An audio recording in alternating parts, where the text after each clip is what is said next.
அளவற்ற அருளாளனும் நிகரற்ற அன்புடையருமாகிய அல்லாஹ்வின் திருப்பெயரால் ஓதுகிறேன். سبح لله ما في السماوات وما في الأرض وهو العزيز الحكيم. வானங்களில் உள்ளவைகளும் பூமியில் உள்ளவைகளும் அல்லாஹ்வை துதி செய்து கொண்டிருக்கின்றன. அவன் அனைவரையும் மிகைத்தவனும் ஞானமுடையவனாகவும் இருக்கின்றான். يا أيها الذين آمنوا لم تقولون ما لا تفعلون. நம்பிக்கையாளர்களே, நீங்கள் செய்யாத காரியங்களை செய்வேன் என்று அல்லது செய்ததாக ஏன் கூறுகின்றீர்கள்? كبر مقتا عند الله أن تقولوا ما لا تفعلون. நீங்கள் செய்யாத காரியங்களை செய்வேன் என்று அல்லது செய்ததாக கூறுவது அல்லாஹ்விடத்தில் பெரும் பாவமாக இருக்கின்றது. إن الله يحب صفا كأنهم بنيان مرصوص. நம்பிக்கையாளர்களே, இவர்கள் ஈயத்தால் உருக்கி வார்க்கப்பட்ட பலமான அரணை போல் அணியிலிருந்து பின்வாங்காது நின்று அல்லாஹ்வுடைய பாதையில் போர் புரிகின்றார்களோ அவர்களை நிச்சயமாக அல்லாஹ் நேசிக்கின்றான். وإذ قال موسى لقومه يا قوم لم تؤذونني وقد تعلمون أني رسول الله إليكم فلما زاغوا أزاغ الله قلوبهم والله لا يهدي القوم الفاسقين. மூசா தன் மக்களை நோக்கி, என்னுடைய மக்களே, என்னை ஏன் நீங்கள் துன்புறுத்துகிறீர்கள்? மெய்யாகவே நான் உங்களிடம் அனுப்பப்பட்ட அல்லாஹ்வுடைய தூதர் என்பதை நிச்சயமாக நீங்கள் நன்கறிவீர்களே என்று கூறியதை நபியை நீங்கள் நினைத்து பாருங்கள். நேரான பாதையிலிருந்து அவர்கள் விலகவே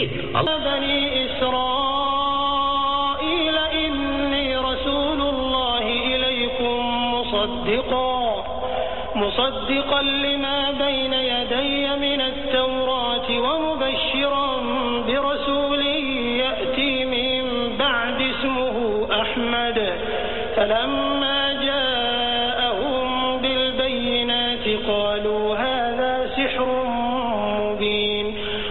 மரியமுடைய மகன் ஈசா இஸ்ராயேலின் சந்ததிகளை நோக்கி, இஸ்ராயேலின் சந்ததிகளே, மெய்யாகவே நான் உங்களிடம் அனுப்பப்பட்ட அல்லாஹ்வுடைய ஒரு தூதர்.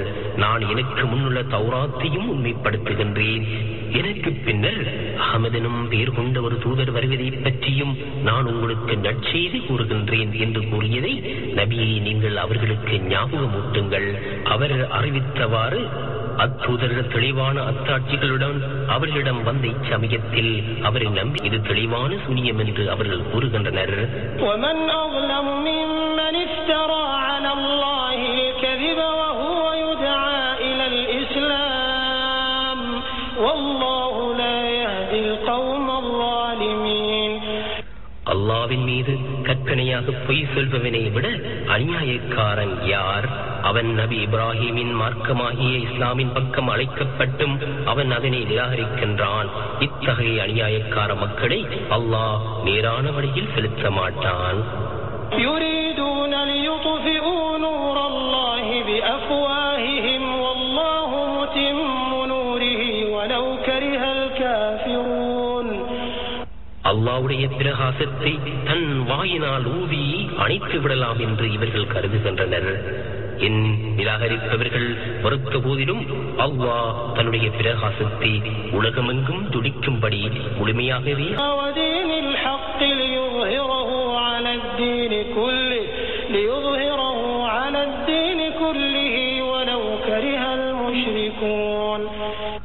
அவன்தான் தன்னுடைய தூதரை நேரான வழியை கொண்டும் உண்மையான மார்க்கத்தை கொண்டும் அனுப்பி வைத்தான்.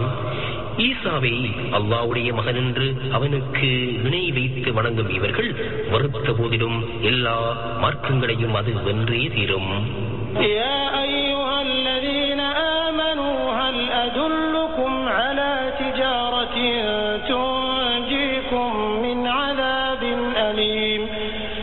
நம்பிக்கையாளர்களே, ஒரு வியாபாரத்தை நான் உங்களுக்கு அறிவிக்கவா? அது துன்புறுத்தும் வேதனையிலிருந்து உங்களை காப்பாற்றும். تؤمنون بالله ورسوله وتجاهدون في سبيل الله بأموالكم وأنفسكم ذلكم அதாவது அல்லாஹ்வையும் அவருடைய தூதரையும் நம்பிக்கை கொண்டு உங்களுடைய பொருள்களையும் உயிர்களையும் தியாகம் செய்து அல்லாஹ்வுடைய பாதையில் போர் புரியுங்கள். நீங்கள் அறிவுடையவர்களானால் இதுவே உங்களுக்கு மிக மேலானதாக இருக்கும் என்பதை அறிந்து கொள்வீர்கள். يغفر لكم ذنوبكم ويدخلكم جنات تجري من تحتها الأنهار ومساكن طيبة في جنات عدن ذلك الفوز العظيم. அவ்வாறு செய்தால் உங்களுடைய பாவங்களை மன்னித்து சுவனபதியிலும் உங்களை புகுத்துவான். அதில் நீர் அருவிகள் தொடர்ந்து ஓடிக்கொண்டே இருக்கும். அன்றி நிலையான சுவனபதியில் உள்ள மேலான இருப்பிடங்களும் உங்களுக்கு உண்டு. இதுதான் மகத்தான பெரும் வெற்றியாகும். وأخرى تحبونها نصر من الله قريب وبشر المؤمنين. நீங்கள் விரும்பக்கூடிய மற்றொன்றும் உண்டு. அது அல்லாஹ்வுடைய உதவியும் சமீபத்தில் கிடைக்கக்கூடிய ஒரு வெற்றியும். ஆகவே நபியை இதனைக் கொண்டு நம்பிக்கையாளர்களுக்கு நற்செய்து கூறுங்கள். يا أيها الذين آمنوا كونوا أنصار الله كما قال عيسى ابن مريم للحواريين من أنصاري إلى الله قال الحواريون نحن أنصار الله فآمنت طائفة من بني إسرائيل وكفرت طائفة فأيدنا الذين آمنوا على عدوهم فأصبحوا ظاهرين. நம்பிக்கையாளர்களே, நீங்கள் அல்லாஹ்வுக்கு உதவி புரிபவராகி விடுங்கள். மரியமுடைய மகன் ஈசா தன்னுடைய தோழர்களை நோக்கி, அல்லாஹ்வுக்காக எனக்கு உதவி செய்பவர் யார் என்று கேட்ட சமயத்தில், நாங்கள் அல்லாஹ்வுக்காக உதவி செய்வோம் என்று அந்த சிசியர்கள் கூறியவாறே, நம்பிக்கையாளர்களே, நீங்களும் அல்லாஹ்வுக்கு உதவி செய்பவர்களாகி விடுங்கள். எனினும் இஸ்ராயலின் சந்ததிகளில் ஒரு கூட்டத்தினர் தான் அவரை நம்பிக்கை கொண்டனர், மற்றொரு கூட்டத்தினர் அவரை நிராகரித்தனர். ஆகவே நம்பிக்கை கொண்ட அவர்களுக்கு அவர்களுடைய எதிரியின் மீது வெற்றி பெற உதவி புரிந்தோம். ஆகவே அவர்கள் வெற்றி பெற்றவர்களாகிவிட்டார்கள்.